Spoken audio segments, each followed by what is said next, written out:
Good afternoon, everyone, and welcome. I'm Karina Lesser, the Artistic Director of Scripps Presents, and I'm glad that you're joining us for this special at noon reading and conversation on 21st century Indigenous poetics.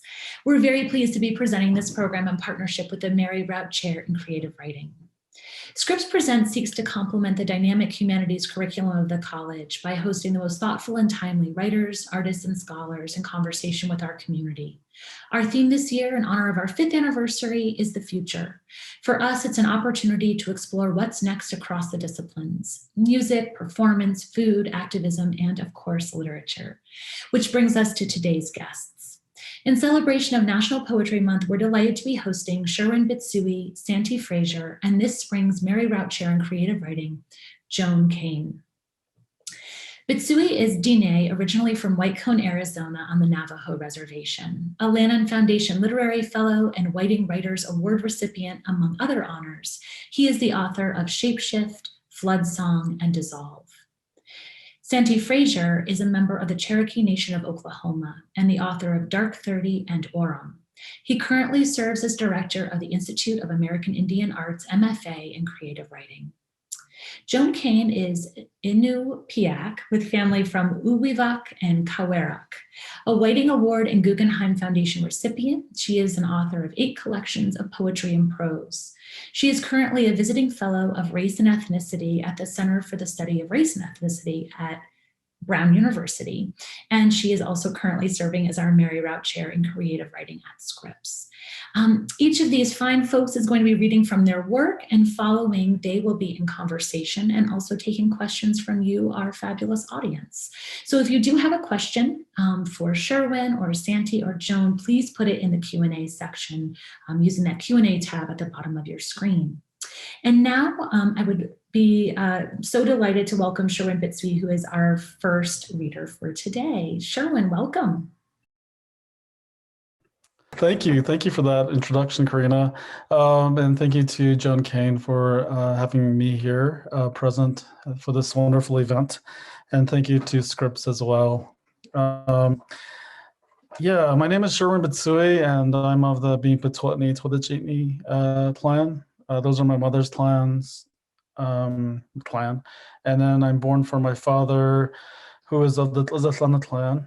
And they are the many goats people, and my maternal grandparents are the Towering House people, the Tl'izilani, and then my paternal grandparents are the Coyote Pass people. My mother's clan is actually Deer Springs Bitterwater, translates into that. It's hard to kind of go between languages. I always seem to get lost somewhere in the middle. But it's a great honor to read here, and I'm going to share with you pieces from Dissolve, my latest collection, came out a couple of years ago, and then I'll go ahead and read from new work. So I'll try to keep this on time here. Okay, got my watch timer on. Here's a little section from Dissolve. Dissolve is a book-length poem, and I think with this particular book, I was interested in dissolution. I was really thinking about what it would mean just to face history, just to face time head on, and to not try to wince from some of the situations that have arisen, particularly with climate change, but also with language loss, and I think with sovereignty, land, language loss, just a lot of issues I think I was grappling with, and in particular with Dissolve. And I think I created the energy of a kind of resistance within the body of work. So I feel like at times Dissolve is reaching towards something and it veers back into another place. So it's also about the imagination. To window the past, slide blurred eyes in. to door the future, steam open, ice-licked mice skulls, fling them against walls whitewashed until thinness surfaces, cooing. A field that shivered with 1,000 cranes evaporates in someone else's backyard. Gills sliced into the mountain's crust, resin hourly. Televised vapor muzzles a hummingbird's gassed lungs. A cliff line wavers under a table's August. Shears jangle in the corral's black and white photograph. In the trailer's hallway, the night's unveiled ankles. Rented from a shepherd of doves, we return replenished with categories. We are husbands to raised hillsides, wives to drowned bridges. When interred in plexiglass, our origin salinated. Semicolons coughed out by the final raven sizzled a hand's parched memory. Demagnetized moans drizzle magnetic north. Unbelted, we plunge through our closed minds, open-palmed. The blowing sound of our faces' tongues buried in the hovering buried twice, and through the cage we swell, new teeth throbbing in our lungs.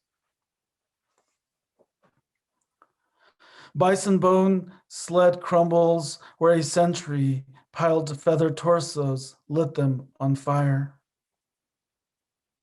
Dog-eared in amnesia, questions spear what to why. Nodded to the gun's reflection, the storm unknotting, the new there thickening in thinning air.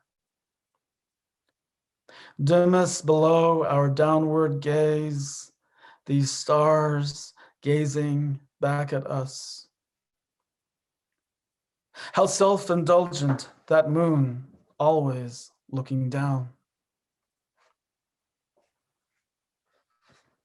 Let me,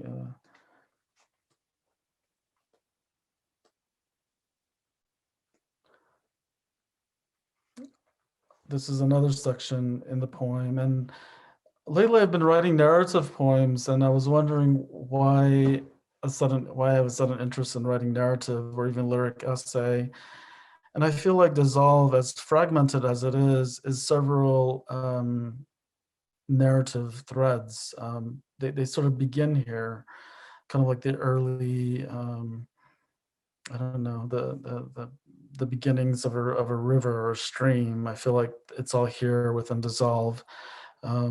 So this is a couple of narrative threads that I think I'm fleshing out in later essays.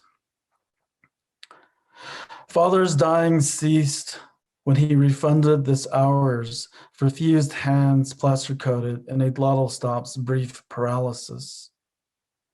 Pin-pricked holes for eyes, reversible teeth hemmed in with copper thread, polished brow bone swiveling through trimmed hedges. He atrophies this aftermath, its highest frond withering on maps that dreamed our shadows waterlogged.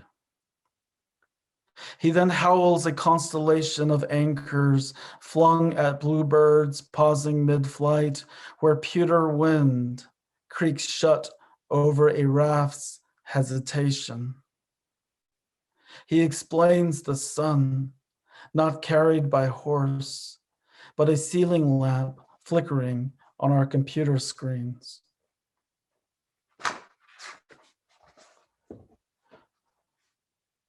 Mother threw a platter of blind spots on her son without knowing that bees ached in her feet. The beads of her breath sank into his chest. He kept them 5 long years.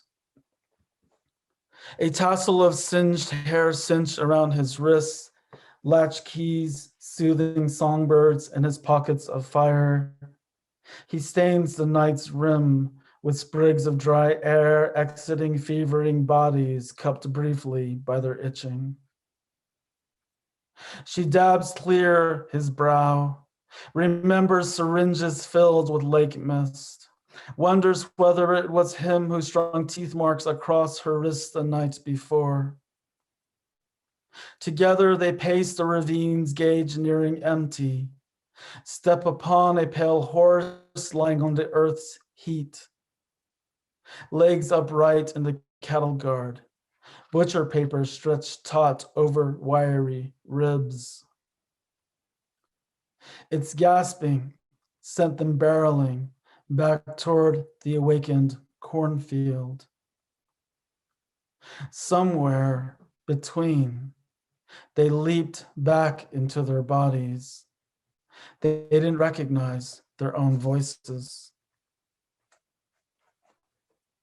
Her apparition ferries the flowers of their bruises back to the severing. The bullwhip's knotted eye turns toward her and only her. When the fences come to suckle, where will her mind's legs carry her? Moths mill about her feet's sleeping fountains. Her throat's cave claims each sun's song, wears them like tiger's legs across nights striped and fanged. How they stretch between moon and helium, how they weave, tuned and plucked out of the sea's gassed maw, how they uncover with clear hands a handful of hushed hours held like silver coins, where their eyes fail to shut for the third time.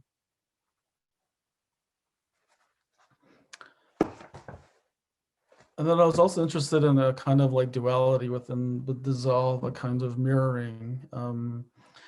So there's a lot of reflecting imagery, but they're changed in a way. So I guess they're not reflecting each other, but they're reflecting the imagined other, I suppose. Tearing apart cloud names, pierced fog commands, douse the inferno's ribs with opaque forgetting, clip dawn from the book's dusk, unfasten the song's empty auditorium over a garden of mute foals. Tearing apart fog names, pierced cloud sings, let them shriek from their hinges, let them slice their gills open with flint knives, encircle their ghosts as frog-skinned antelope. Let them drag their legs over a trail anchored to a ladder that has soaked up blood since land began crawling out of anthills. All right, I'm gonna read some new pieces and no real order. But like, I think with the pandemic, with the whole year, obviously the Navajo Nation and many other Native nations were, referenced on the news quite a bit. I think the damage, I mean, the mortality rate is horrifying. And I don't know when I will really grieve all the loss, because I was hearing about, people that were perishing daily over the last year. So then I thought about, a lot of especially last summer, I think there was a lot of images of the Navajo Reservation and this, just focusing on a lot of people who didn't have running water or electricity. And I thought back to my childhood when we didn't have running water or electricity. So this poem was born out of that. It's called Amma, and it's the word is Navajo for it's mother in Navajo, Amma. Soap suds lace mother's hands as she slides her naked son into the plastic tub's green hold. A raft run aground on the kitchen table. His eyelashes woven, taut against the sting, a wash rag arcing his glistening brown back, oil black, slick hair pressed flat, the kerosene lamp's white sigh, all adrift in her wind-rattled single wide.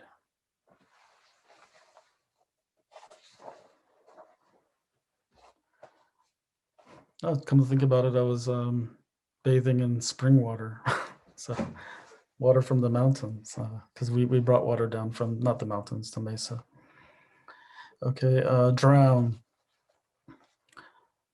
Last night's unbound legs doze onward, its bone black eyes flicker. A path over the cliff when flatness whistles, and you hold up your neck, inhaling fire-scorched earth from nearest rain cloud. You spoon clipped incisors into bowls of discarded finger bones, woven into the long sleep ahead. Here, moonlight heats minutes into hours, and you thrum from inside where a crack begins to widen.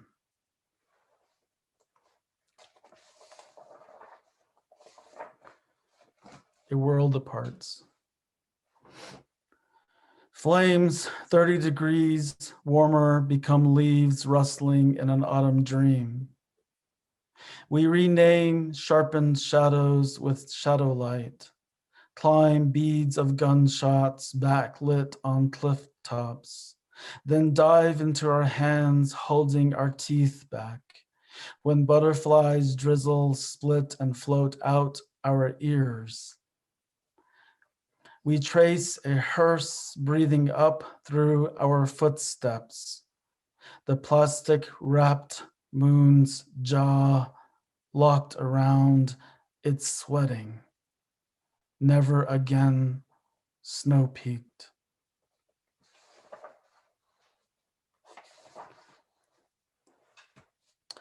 Bosque. Night air cupped and shaken, bleeds sighs when you dream, Night air cupped and shaken, bleeds sighs when you dampen the mouth's slit. Calendars assigned to others' winters break into hyphens under each new weather forecast. Fragrant as noon pavement on which you scrape your eyes to glimpse the crane's return. Look, the snow-blind moon, clouds and lungs, shoulder blades sharpened against dry skin. It argues when marched away. Thank you very much. Thank you so much, Sherwin. And I know we'll look forward to seeing you again in a few minutes. And next up, we have Santee Frazier, who will be reading. Santee, welcome. Thanks so much. When preparing for this, I'm always sort of puzzled about, what is the right set of ingredients for a reading like this? And I think for me, I was really sort of reading some quotes last night from a couple of texts. They're more academic texts. I was reading from Black Skin, White Masks by Frantz Fanon, which is wildly popular, famous book. And I was also reading an essay that was co-authored by Cree scholar Yvonne Dion Buffalo, who passed away in 2005. And then the other author was John Mohawk. And I was just really sort of, thinking about language and thinking about the history of the English language and the 500 plus years of, subjugation of people through, various ideologies that were created within the English language and European culture over time, in pursuit of what Mohawk and Dion Buffalo call utopian sort of pursuits. And so I'm going to read poems, and then I'm going to switch back and forth to different quotes, if you will, just sort of I guess a call and response type of thing. The first quote is, "There is an extraordinary power in the possession of language." And I think that that's true in that in some ways, inheriting the English language, we don't own those meanings. We don't own the creation of those ideologies, and oftentimes the language that is used to describe us. And we're often using that language in our poems and in our expressions as a way to transmit some form of identity. But I'm often faced with the fact that as a poet, I don't own that. I have to find a way to, subvert the English language to reflect, I guess, something that's more akin to my experiences as a Native person. And so this first poem, Lactification, comes right out of, references Fanon's term, lactification, which is, by and large, taken in literal terms, a whitening of the skin. Taught to gnaw, to take a switch across the arches, a worming sort whose armpits smell like mustard. Strike behind his ear, forearms lashed and etched, a bulbous fist strung with muscle, nose misshapen, fungal curds over a frown, ribbed and chapped. Nubbin that sounds like clavicle, pocked, a slurry of vice, tally of kin, a breath or a smother that utters moth wings sapped to kindling. From a world stricken with slog and all manners of knifing, a scuttle of aurum, a smattering of ochre between the chomps and fangs, torquing his wrists from shackle, a culling of melanin, his skull ensconced in choir song, a tail of wiry locks, hank of charred skin. Europeans developed an intensive and impressive body of ideologies to explain their success as the inevitable result of inherent superiority of their culture, and at points even their biology, although the expansion was actually the result of military success. This kind of thinking became the foundation of racism in the modern world. People who can convince themselves they have the solutions to all of humankind's problems tend to arm themselves with permission to do whatever is necessary to effect why they consider desired ends are almost always the privileged beneficiaries of those ends. Lachrymose. The slow crawling light wilts into the dark crags of asphalt. The moon rings the dim lit room, the scraping, the fire, dust, and the deep flesh of ear. Strike a match, watch the flame, the scraping, the fire, ring in unison. The brain's bent fugue. Yoked mica, deafened glint, scrape and fire. The moon ringing the dim lit room. A louse in the crevice of brain. Wrinklescape and knuckles flexed, lashed, etched around the steel, the affliction of squalor, a pummeling, skull and brain smelted, starless. European visions have been used to rationalize a range of criminal behaviors, including the enslavement of millions of Africans and the annihilation of entire American Indian peoples as the sometimes regrettable but necessary consequence of the construction of some kind of future state of human perfection.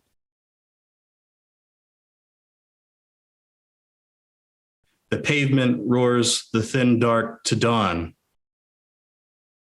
the softest of dreads.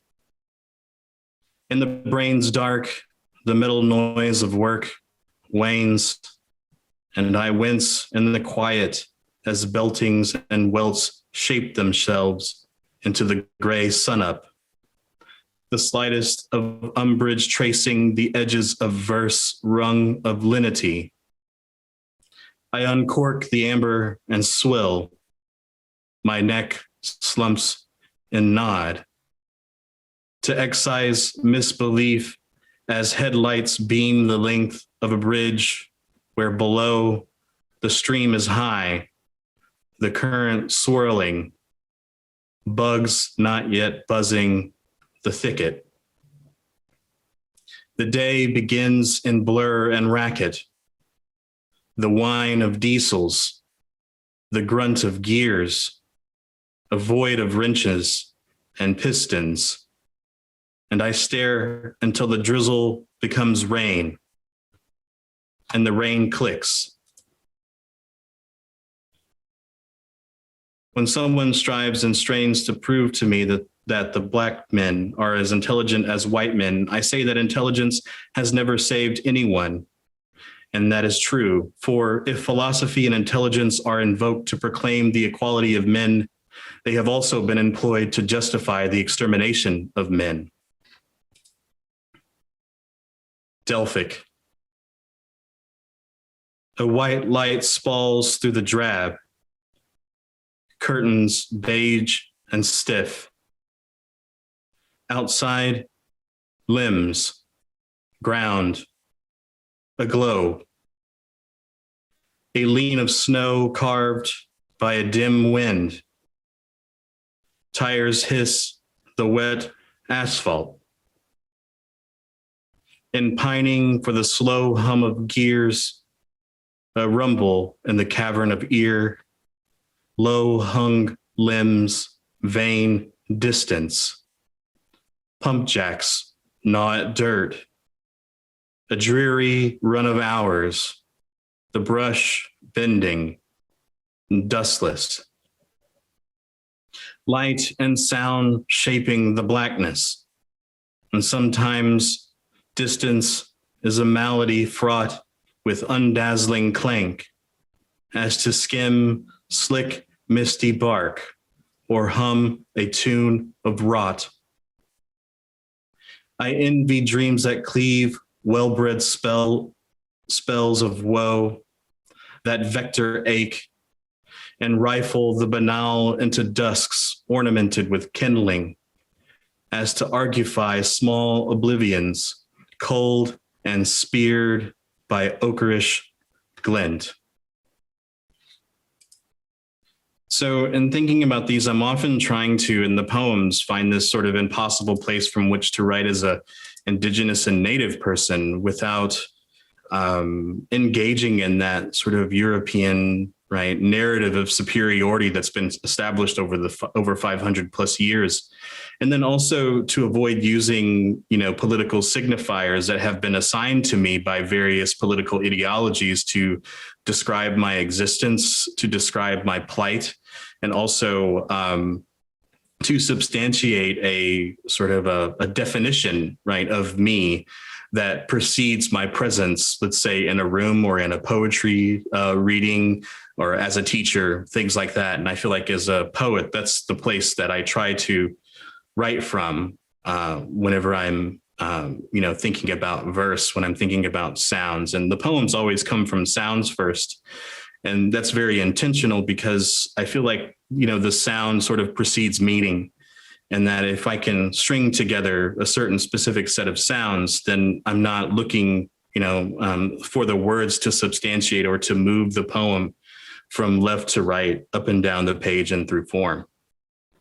So thank you. Take it away, Joan.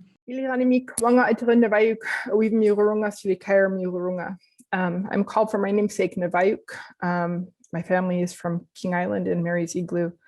And I just wanted to thank everyone for joining this afternoon or morning, depending on where you are. I also want to thank Sherwin and Santee for agreeing to read today and for their poems. And also thanks to my friend Aileen, whose house I'm at right now. So I'm going to read all new poems. And yeah, these are all from Dark Traffic. Dark Traffic.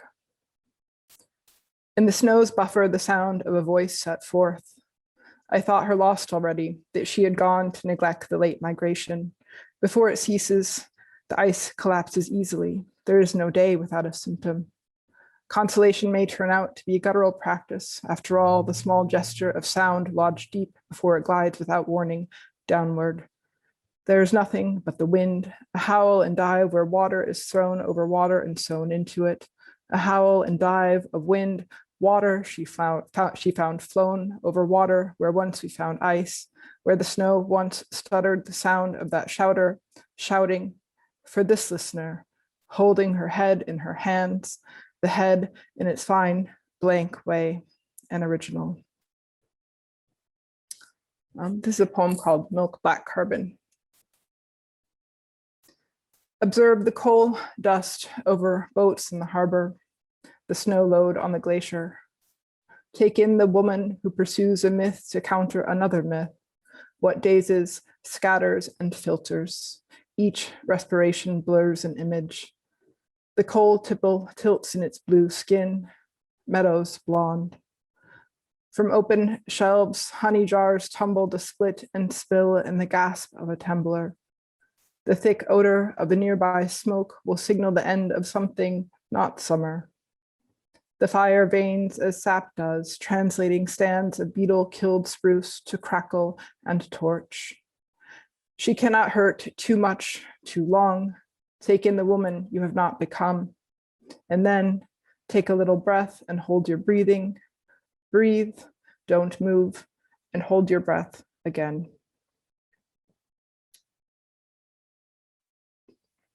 This is a poem called Gray Eraser.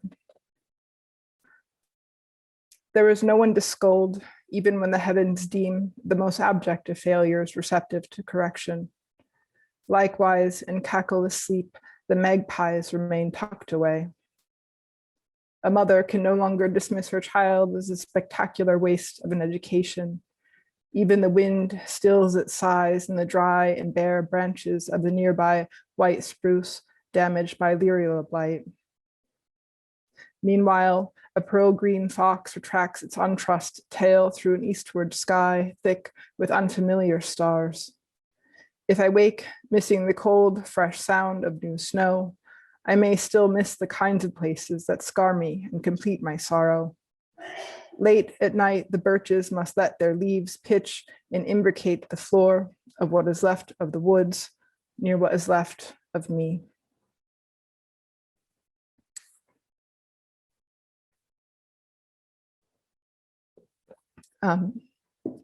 This is a poem called Various Instructions for Translating Her Past. To make the lost person's location become known, forget nothing of the field and see that you are wrong, as in no field, no exilic, no arcticality, no longer a knot of inexplicable pain. As in it makes no light, misunderstandings are to be listed and left unresolved as the snow disappears, and lest she trample at the brink of a public abyss, see Sura and Surat, and the boy who is surprised when he rolled to a stop in Siknazuak. He thought the land a long way off. When we had access to the same facts, when we had access to the same language, before he made a wound of political declension, and before she knew what it was to have evacuated our island, her story in series of syllables, so badly that we might yet step backward and conjure again up to the mountain or out on the sea.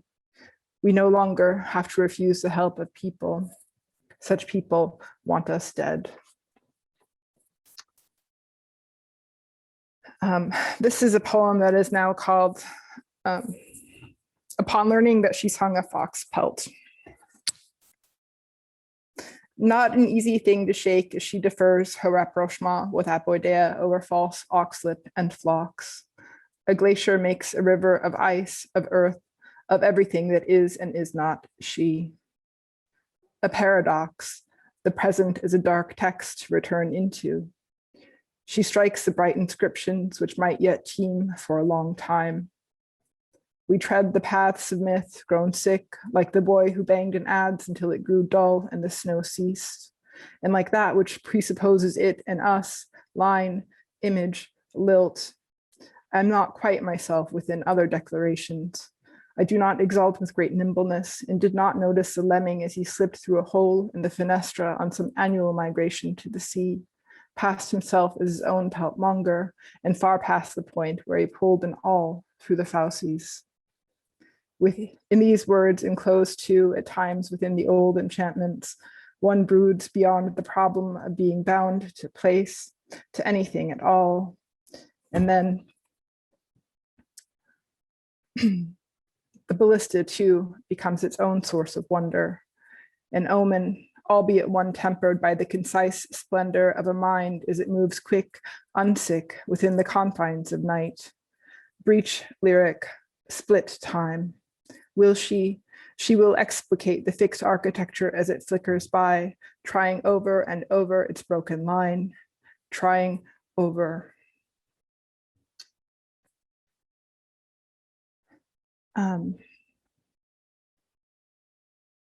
This is a poem called Fieldwork.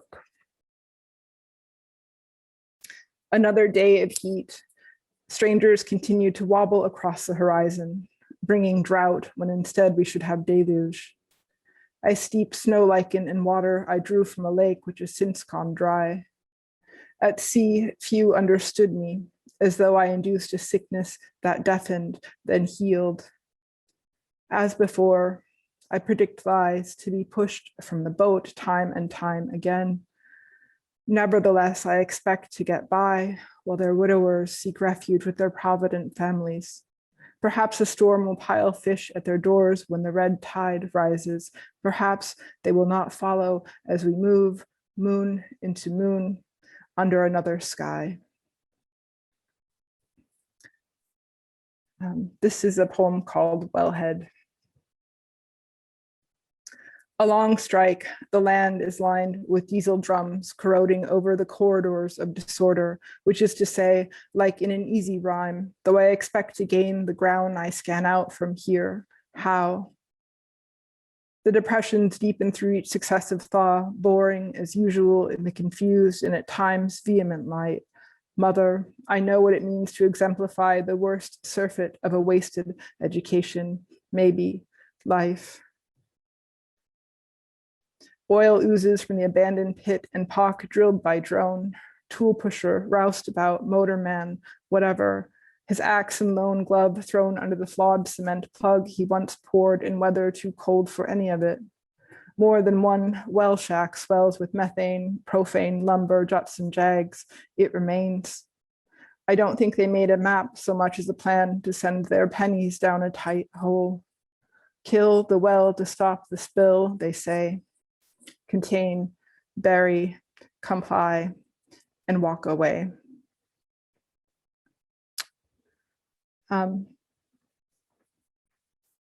This is called Sometimes There Are Even Scars. And waking night after night in an apartment, parched, I looked out the window into the dark for some glimpse of what I've lost. An ocean that held so many boats built by men now dead, numerous windings through scree to crown, driveline, cairn, blind. I see nothing but the sky. Sometimes stars as bright as collarbones gleam before I blink, then find these firmaments also disappeared. Other nights, something Atlantic heaves with rain. When the storm lifts away, perhaps it will have left gaffed fish, surplus for a child and another child to find. Perhaps I will no longer fight the mind that might hold but one swan, one hair, one figure. Perhaps I will not begin to cry because of the ways in which I mark the months they accumulate and fall away. No blood, no certainty. I might yet reek of burnt things. My skirts may carry their stains as I pass trap after deadfall trap, the burren, the coffle of dog hitched to dogs, hitched to a lading of oil.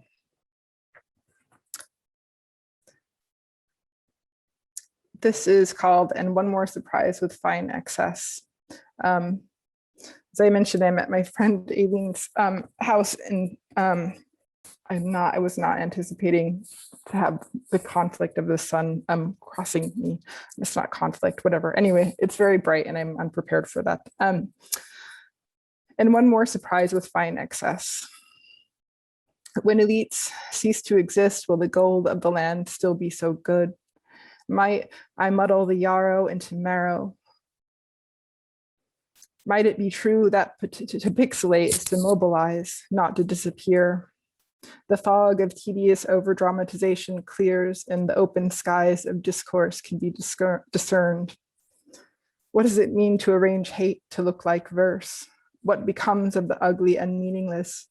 Restore words to constituent elements as counter movements through soiled hands.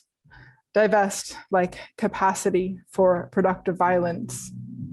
A golden unity of language and its silver overcoating erode, bringing to bear that if the act should prove worthwhile, then a gesture too could pullulate, auspicious as charcoal, amber, peat, and ore. I'm just seeing how many more poems I have, just a couple. Actually, I'm going to skip. I'm going to read two last poems. This one is called Nunatak. In a strait, some things are useful. Others, true, she turns to ash. Thrust thus, her head thick with arrogance, infection, and futility.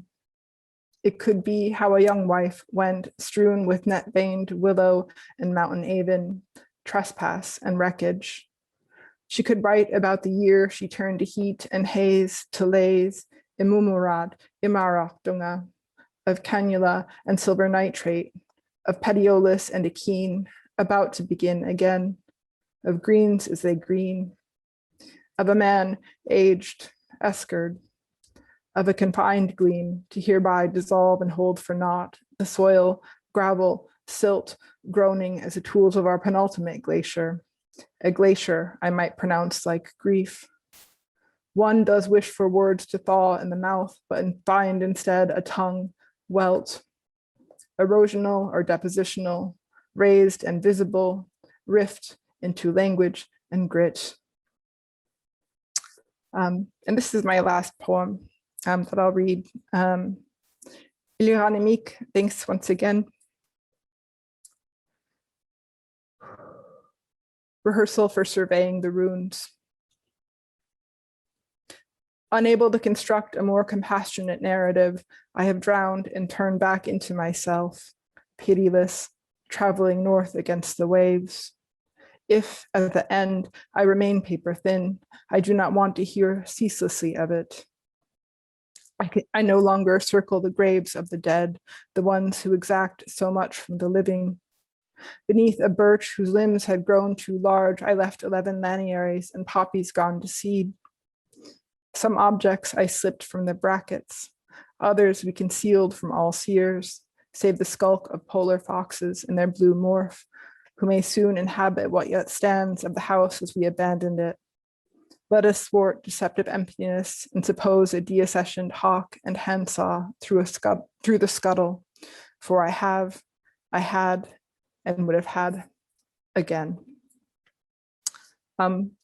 Thank you so much, and looking forward to just having a conversation with Sherwin and Santee. And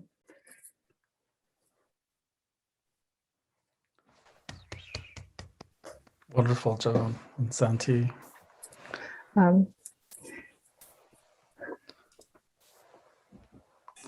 Yeah, that was great. All new poems, almost all new poems. That's kind of good to Sorry. hear. Well, yeah, it's a little bit painful though. I don't know why. I'm like this. I'm like, wow. I know what you mean. In fact, incredibly painful. So to the extent that I'm like, I'm never reading those poems in that order again. I don't know. Yeah, and I guess I was thinking today, I was trying to figure out what to read, and I was thinking, I was reflecting on,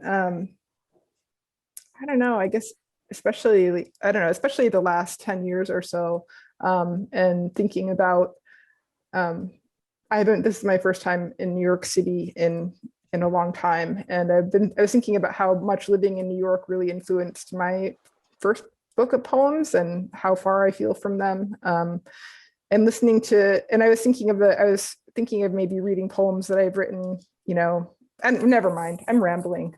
True to form. I'm going to stop. I don't have a question, I guess. I think there are questions in the chat. Are there? There's lots of questions in the chat. Oh. Okay, but I bought these glasses like a year ago and I'm just not, it's not working. All right. I'm going blind. Would you all like for me to provide a sampling of questions to get started with? Sure. Okay. I don't know. That sounds good for me. Joan. All right, this is the first question. It says, thank you all for this gorgeous reading. I am thinking about Santee Frazier's statements about subverting the English language and about avoiding political signifiers about himself that precede him. Can any of you discuss more specifically how you resist ideological linguistic categorization or fixing? That's an excellent question. I shouldn't have brought all of those big, heavy things into this, but I feel like in a way, that's the kind of the work of each project of mine. Whenever I'm working through a book or a set of poems, I'm specifically thinking about that sort of those categorizations or that particular fixing and how to kind of jostle it or move it, how to expand the sort of the known, I guess, pieces of language or I don't know, lexicon may be a better word for that are associated normally with Native people, and how can the poem itself be a space, right, to expand that or to deepen those things. And I think I'm often thinking about this, again, the ownership of language, right? How we inherit a specific language and then ultimately that language is used to subvert or to not subvert, but subjugate us. And so how do we, as poets, it seems like that would be the larger work that I'm trying to do, right? As an artist, is to try to sidestep that or to step outside of that particular type of control, right? That seems to be what each of my projects do. That's what Aurum is attempting to do, that and dispel narrative and how narrative shapes identity. And then Dark 30 in itself is narrative, but then also it's highly musical, and how, when we render specific experiences in music, how does that affect the way that we understand and see ultimately the Native people that are populating my poems? And so it's always something that I'm figuring out or trying to investigate it in a poem. That would be my best answer, I think.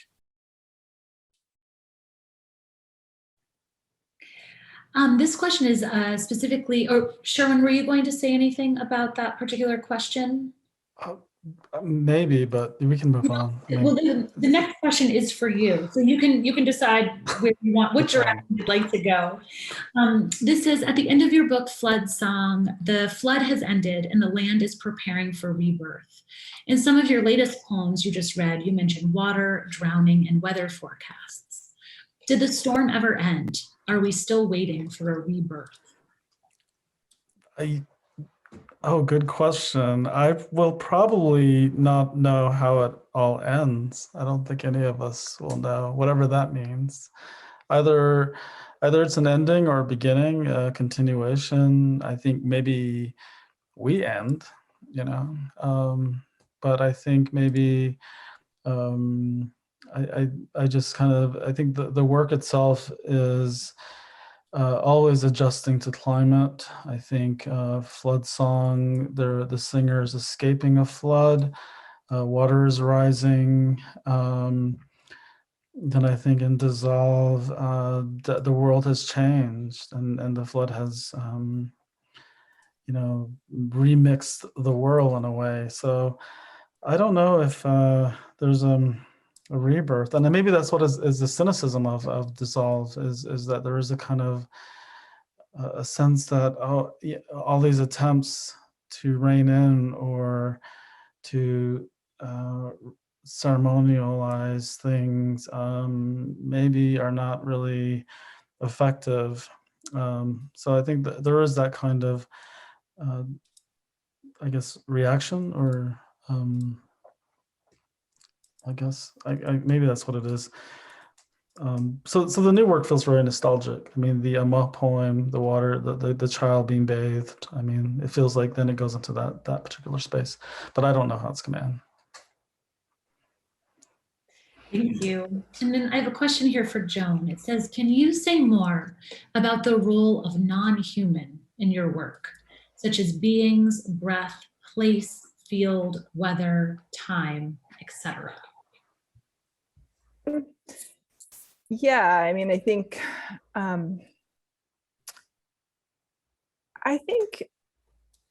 some of my, I think in recent years, I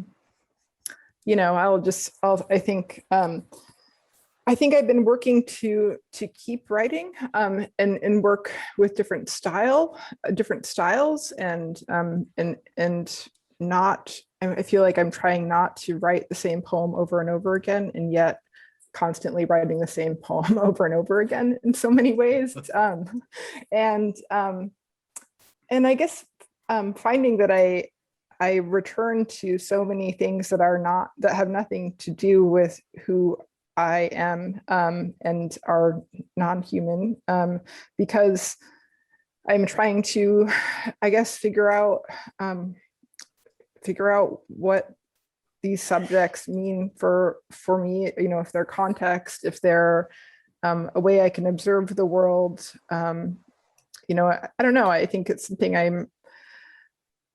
I wonder about, and I was thinking about how I, not having been to Alaska for many years now, thinking about how the images in my poems have changed, and really thinking about how they're very, I don't know, they're I guess they're speaking to living in Cambridge, I think, again, and in Massachusetts. And I think I'm trying to work out in prose, I guess, more about these subjects than I am in my poems these days. That's a very digressive answer, sorry. I feel like I've been taking up a lot of time on Zoom, especially in the last year, and my tendency to ramble has gotten way worse. They said the pandemic is changing us all. I think that it's not all bad, though. You did just talk, Joan, a little bit about where some of these where your poems are coming from, and you're talking a lot about geography. And there's a question here referencing something that Santee mentioned in his reading about his poems coming from sounds. And it says, what other places do your poems come from? And I think this could really be a question that any of you could answer.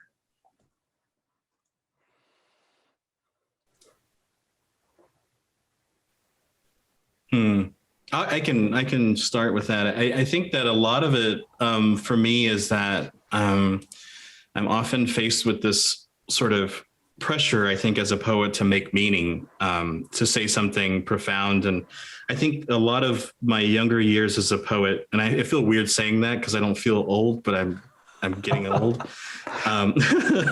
is that I was always chasing these sort of large sort of philosophical sort of questions or positions, ideas in a poem. And I felt like that was, and I feel like at first I would finish the poem before I would even put down a word or the first line, because I feel like anytime you're writing a poem, if if you've already figured out what you want to say and how you want to say it, then the poem doesn't need doesn't need to exist. And I feel like at that age, I felt like I knew everything, and I wanted to really sort of flex those intellectual muscles on the page. And what was happening was that the language didn't have any, there was just no force. There was no sense of sound. It was all these sort of, there was just one interface. And I think it was sort of these sort of declarative proclamations about what I knew. And that's, and sometimes there's like poets that are good at that, but I think that one of the things that I value is range in a poem and also in a poet, to be able to produce different types of poems with different types of outcomes. And so when I started going through sound and thinking about the sounds of words and how those sort of resonate in the ear first, and the sort of the I guess the biochemical sort of reaction you have whenever, when you hear an amazing poem, right? It's not just the words that are making meaning, it's those sounds, and it's the way that those sounds are orchestrated and constructed through, punctuation or white space and those things that make poems so thrilling. And so when I started working that way, right, essentially I reversed the polarity, right? And so the things that I really wanted to say and to write about would kind of occur naturally through the sounds, right, as I started putting them together, because it's impossible to not make meaning in the English language. And so now, as I've investigated more sort of in a craft sense, how language works, and then also understanding how that can be coupled with a lot of the things that I'm reading, right, and not enforcing so much control over it, I feel like I'm getting to those places that I wanted to get when I was much younger, but in a more sort of organic and natural way. Yeah. Wonderful. I mean, I agree with Santee on so many of the directions I think we're aiming for at this particular moment in our lives. And I think what was the question about? Is about place, right? About place and sound and where we're writing from. And I think there's something that I think with the three of us where we do write from is that we do write from a place and a known experience. There is no creating or recreating of that for for other people to consume or to capital, there is none of that. I think it just really is this sort of sense of really belonging to a place and a people and a language and a center. And I think that gives us this, I know you can tell me if I'm wrong, I mean, Santee and Joan, I just feel like there's a real sense of like, we can move into other conversations. We can have, we can really showcase our creativity without being hinged by some other predetermined, or being leveraged, I guess, by some other kind of narrative imposition, whether it's colonial or even appeasement of the masses.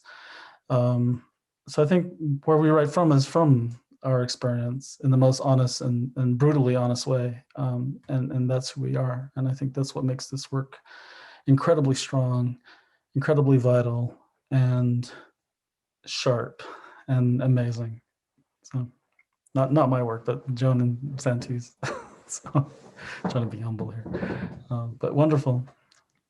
Sherwin, it seems to me like you're also starting to answer the question, which I think will be our final question today, which I wanted to bring us back to the name of this program, which was 21st Century Indigenous Poetics.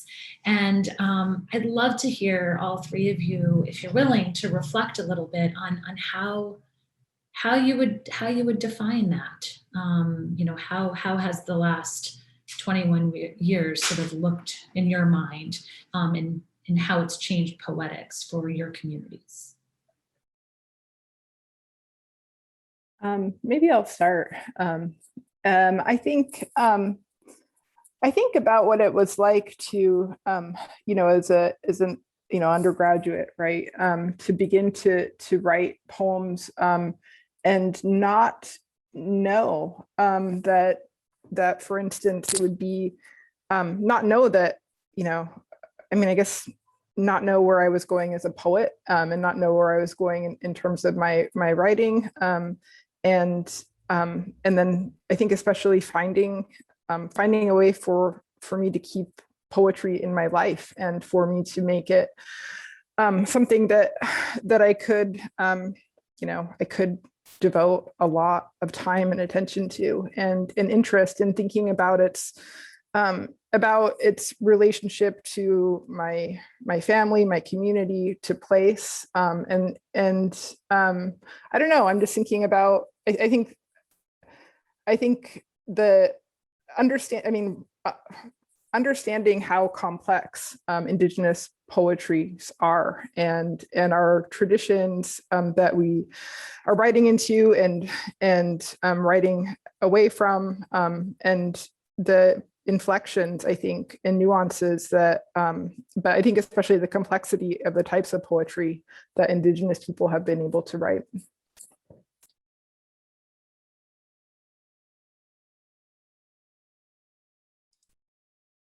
Yeah, I'll go ahead and think about it. And I always think in more pragmatic terms. I do feel like that over the last 20 years, the discourse centered on Indigenous and Native American poetics has shifted quite a bit. And I think that's one of the things is that I've always felt uncomfortable about, especially when I was first starting out, was having to discuss my poetry as, through an anthropological lens or as ethnography. And I feel like that's sort of, that's particular discourse is, we're moving further and further away from that to where we can actually talk about complex, I don't know what you would say, just complex things that are sort of intertwined within the intellectual sort of components of our cultures,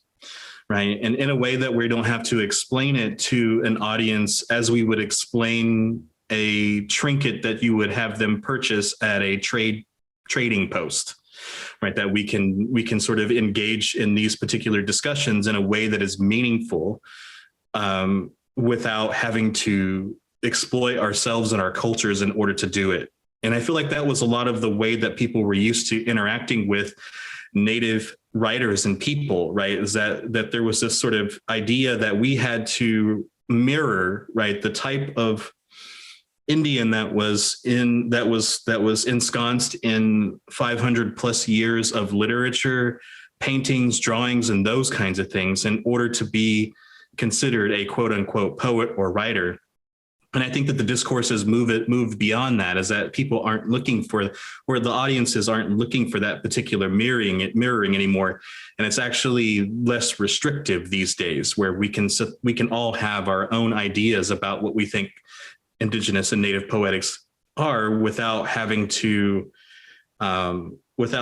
be subject to, I don't know, various labels of misrepresentation and things like that. And so in that way, I feel less restricted, right, with some of the things that we're talking about. And Joan, Sherwin, and myself, I feel like we've been having these discussions for, a long time now. And I think that just being able to kind of, be a part of something or an event like this is representative of that sort of that continued dedication to some of these ideals.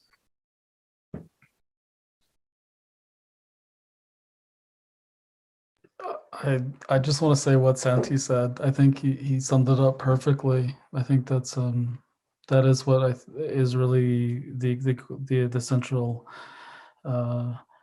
this notion of, and Joan's notion of complexity and place and time and yeah, Santee and Joan, you said it beautifully. I don't think I can add anything more to that. Just that we're at this stage now. It's 20 years into the 21st century. What does that even mean? I mean, I think that's always the question we come back to, is like, in our conversations, it's always like, okay, well, what does that really mean? If we're locating ourselves in this other time continuum. But yeah, wonderfully said. Well, I want to thank all of you. Joan, do you have any, I see you maybe want to say one more thing before we close? Okay. It's been such an honor to host all three of you and to collaborate with Joan this semester and to have her virtually as a part of our community. And so I want to thank you all for sharing your work, taking a risk on sharing new work, and also summoning some of those older pieces as well. And I want to thank all of you who joined us today. It's been such an amazing afternoon. And we still have a few programs left this season.